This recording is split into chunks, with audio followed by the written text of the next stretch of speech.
గారి పరిపాలనలో కేవలం ఒక టన్నెల్లో 4 కిలోమీటర్లు, ఒక టన్నెల్లో 2.5 కిలోమీటర్ మాత్రమే పని జరిగితే 2014 నుంచి 19 వరకు వారు కంప్లీట్ చేసింది 6.5 కిలోమీటర్ అయితే జగన్మోహన్ రెడ్డి గారు వచ్చిన తర్వాత 37 కిలోమీటర్లలో మిగిలినటువంటి 14 కిలోమీటర్ల పైచిలకు టన్నల్స్ వరకు కంప్లీట్ చేయించారు. సిగ్గుపడరా మీరు?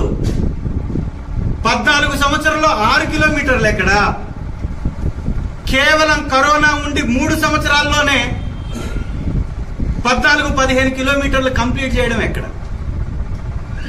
దాదాపు 1000 కోట్లు ఖర్చు చేసింది వైఎస్ఆర్ కాంగ్రెస్ పార్టీ ప్రభుత్వం ఒక్క టర్మ్ లో, అది కూడా కరోనా ఉన్న తర్వాత. ప్రతి ఒక్కరు అంటారు 5 సంవత్సరాల పరిపాలన జగన్మోహన్ రెడ్డి గారు. 2 సంవత్సరాలు ఎవరైనా బయటకు వచ్చారా? పరిపాలన కొనసాగిందా? ఆర్థిక వ్యవస్థ నడిచిందా? అయినా కూడా వెలుగొండని కంప్లీట్ చేశారు.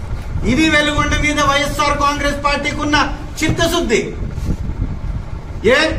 ఇక్కడ ఉన్నటువంటి ఇన్ఛార్జ్ మాట్లాడతాడు, అవాకులు చవాకులు పేలుతుంటాడు, అవసరం లేనటువంటి వ్యక్తిగత దూషణలు చేస్తుంటాడు.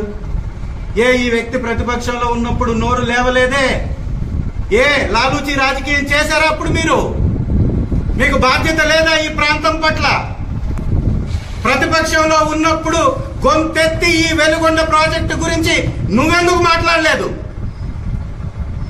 లాలూచి పడ్డావా అప్పుడు?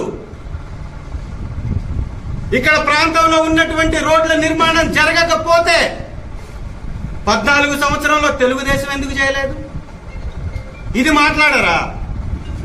3 సంవత్సరాల్లో వైఎస్ఆర్